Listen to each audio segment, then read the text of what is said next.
Hello दोस्तों, स्वागत है आपके अपने चैनल टेक्निकल बिहार में। तो दोस्तों, इस वीडियो में हम बात करने जा रहे हैं, अगर आप बिहार के किसान हैं और आप अपने धान को पैक्स में बेचना चाहते हैं तो उसके लिए ऑनलाइन आवेदन यहाँ पे 1 नवंबर से स्टार्ट हो चुका है। तो इस वीडियो में हम स्टेप बाय स्टेप आपको बताएंगे कि आप जो खरीफ धान अधिप्राप्ति के लिए जो आवेदन होता है, यानी जो पैक्स में धान बेचने के लिए ऑनलाइन आवेदन पहले करना पड़ता है, उसे आप अपना आवेदन कैसे करिएगा। आवेदन करने के लिए आपको ये जो लिंक दिखाई दे रहा है, इसको हम नीचे डिस्क्रिप्शन में डाल देंगे। आप वहाँ से इस पर डायरेक्ट आ सकते हैं या फिर आप यहाँ पे ये लिखा हुआ पढ़ सकते हैं। जैसे आप इसे ओपन करेंगे, कुछ इस तरह से आपको ऑप्शन बहुत सारे दिखाई देंगे, लेकिन आपके राइट हैंड साइड पे यहाँ पे एक ऑप्शन दिखाई देगा, खरीफ धान अधिप्राप्ति 2022-23। तो यहाँ पे आपको आवेदन करे पे आपको क्लिक करना है।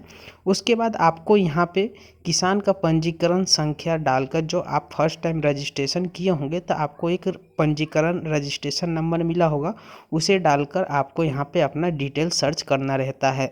डिटेल सर्च करने से पहले आपको यहाँ पे नीचे में कुछ इंस्ट्रक्शन दिए हुए हैं, आप उसे ध्यान से पढ़िएगा। यहाँ पे लिखा हुआ है कि आवेदन करने से पहले आवश्यक जानकारी पढ़ लें।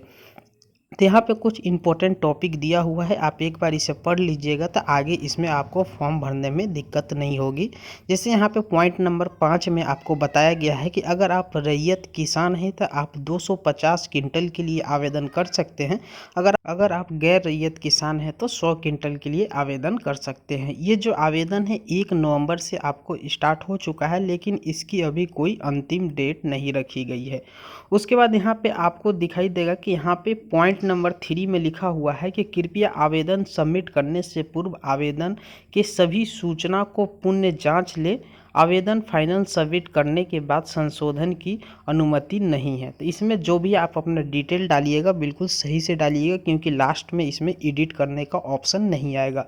तो चलिए, हम जिस भी किसान का आवेदन करना चाहते हैं, आप पंजीकरण संख्या डालकर जैसे आप सर्च पे क्लिक करेंगे, उस किसान का यहाँ पे सारा डिटेल आ जाएगा। ये वही डिटेल रहेगा जो आप वहाँ पे रजिस्ट्रेशन करते समय अपना डिटेल डाले हुए हैं, तो सेम वही डिटेल आपको यहाँ पे ले लेगा और इसमें आप कुछ भी एडिट नहीं कर सकते। तो इस पेज को आप ऊपर कर लीजिएगा। उसके बाद नीचे में आपको बैंक खाता विवरण दिखाई देगा, तो इसमें आपने जो बैंक दिया था उस बैंक का नाम रहेगा। उसके बाद अगर बैंक का यहाँ पे जो ब्रांच रहता है, आपको यहाँ पे ब्रांच मैन्युअली टाइप करना होगा, तो आप यहाँ पे ब्रांच को टाइप कर सकते हैं। उसके बाद आपको एक ऑप्शन दिखाई देगा कि क्या आपका बैंक जो है वो आधार से लिंक है या नहीं है। तो आपको यहाँ पे चुने पे क्लिक करेंगे।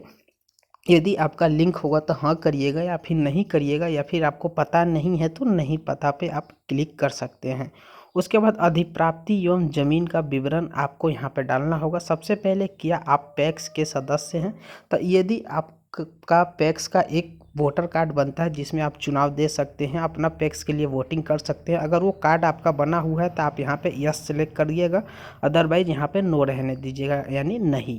अगर आप धान बेचना चाहते हैं तो धान क्या आप पैक्स में बेचना चाहते हैं या फिर व्यापार मंडल में, तो आप यहाँ पे जो भी सिलेक्ट करना चाहते हैं तो यहाँ पे आप पैक्स ही रहने दीजिएगा। उसके बाद आपसे यहाँ पे पूछा जाएगा किसान का प्रकार।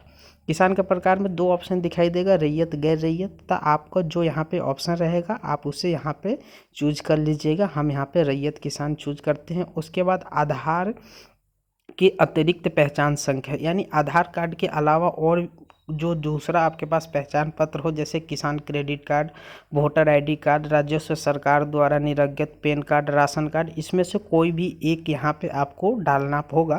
तो हम यहाँ पे पहचान पत्र यानी मतदाता फोटो पहचान पत्र को सिलेक्ट कर लेते हैं।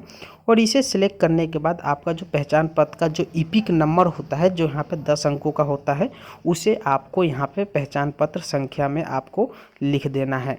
ये लिखने के बाद आपको यहाँ पे अब नीचे में अपना ज़मीन का विवरण डालने के लिए सबसे पहले आपको यहाँ पे अपना ज़िला का नाम सेलेक्ट करना रहता है। जिस ज़िला में आपकी ज़मीन है, जिस ज़मीन का आप डिटेल डालना है, उस ज़िला को आप यहाँ पे सेलेक्ट करिएगा।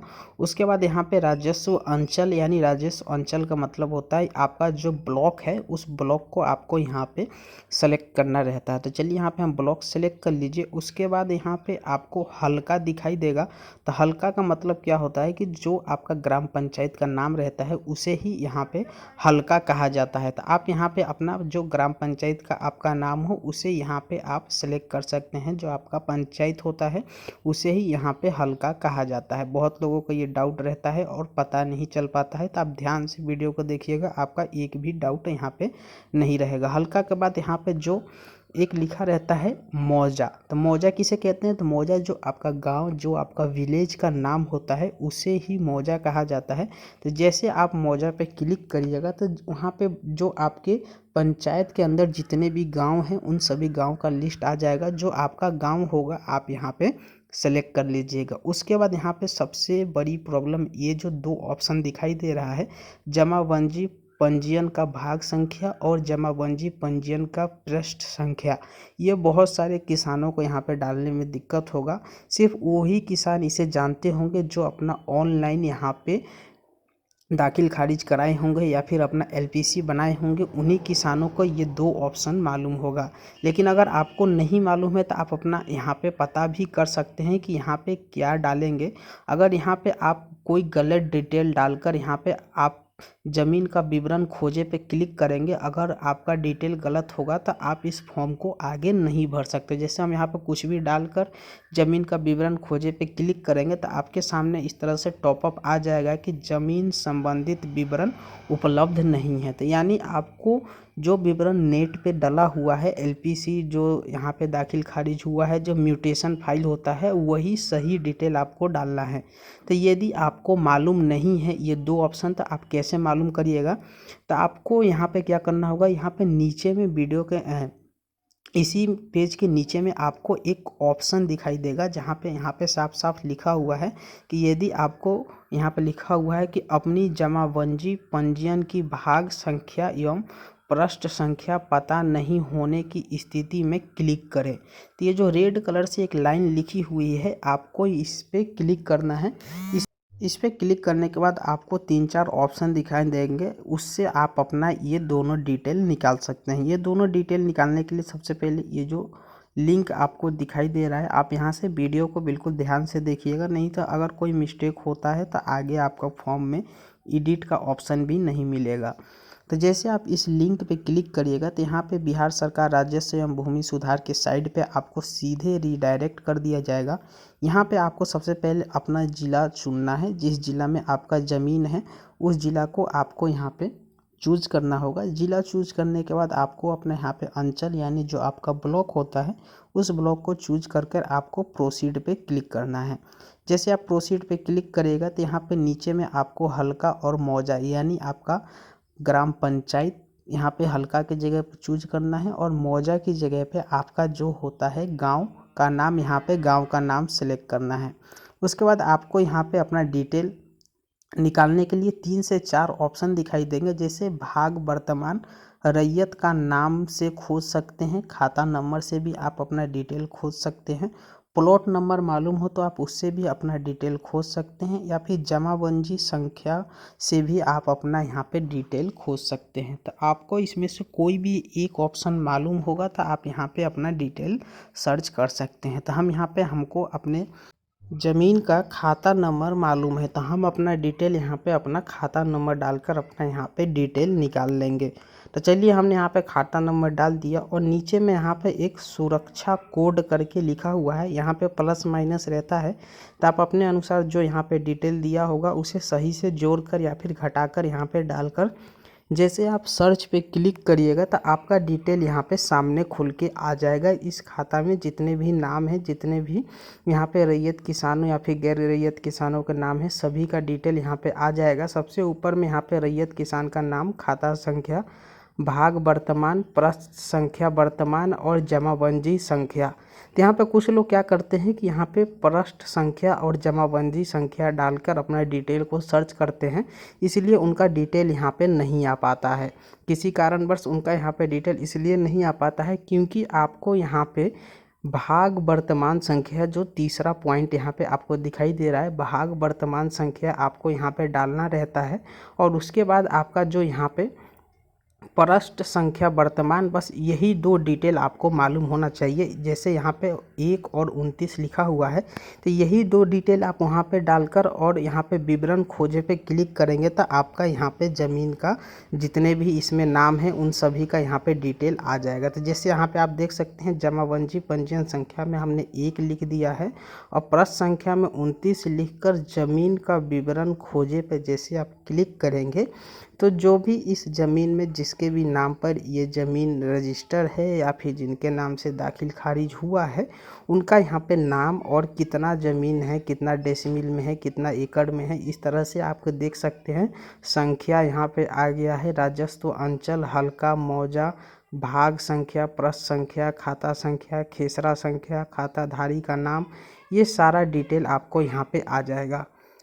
तो आपको इसमें क्या करना है कि जो सबसे लास्ट में आपको एक दिखाई दे रहा है कि सही क्षेत्र रकबा का एक ऑप्शन दिखाई दे रहा होगा जहाँ पे लिखा हुआ है कि 0.1060, ये जिसमें सिर्फ 0 लिखा हुआ है उसको आपको यहाँ पे रिकॉर्ड से हटा देना है। और इसमें जो यहाँ पे स्वयं आपको पहले से रहेगा, तो अगर आपका जो रिलेशन है इस ज़मीन का जो जिसमें इसका नाम दिया हुआ है, जो भी इसमें जैसे जिस भी व्यक्ति का नाम है, अगर उस व्यक्ति का स्वयं यहाँ पे आवेदन हो रहा है तो आप स्वयं रखिएगा, नहीं तो जो उनसे आपका रिलेशन है या आप उनके उत्तराधिकारी हैं तो आप वो सेलेक्ट कर सकते हैं। आप अपने अनुसार रिलेशन यहाँ पे सेलेक्ट कर लीजिएगा। उसके बाद धान उत्पाद हेतु यहाँ पे बुआई की गई ज़मीन यहाँ पे कुल अपने से ले लेगा, कुल एकड़ में कितने में बुआई की गई है। उसके बाद आप यहाँ पे कुल कितने एकड़ में आप धान बेचना चाहते हैं, यानी कितने क्विंटल में, तो आप अपने अनुसार जितने आपकी खेती है यहाँ पे क्विंटल आप अपने अनुसार डाल सकते हैं। क्विंटल डालने के बाद आपको यहाँ पे टिक बॉक्स पे टिक मारना है और आगे बढ़े पे आपको क्लिक करना है। जैसे आगे बढ़े पे क्लिक करेंगे तो आपको यहाँ पे एक OTP जाएगा, जो आपका रजिस्टर्ड मोबाइल नंबर होगा। उस रजिस्टर्ड मोबाइल नंबर पे एक OTP जाएगा, उस OTP को आपको डालना होगा। OTP डालने से पहले आपके सामने ये एक कैप्चर दिखाई देगा, उस कैप्चर को आपको यहाँ पे डाल देना है। और कैप्चर डालने के बाद आपको सुरक्षित करे पे क्लिक करेंगे तो आपका जो मोबाइल नंबर रजिस्टर है उस पर तुरंत एक OTP जाएगा और जैसे आप उस OTP को यहाँ पे डाल दीजिएगा तो आपका यहाँ पे फाइनल सबमिट हो जाएगा।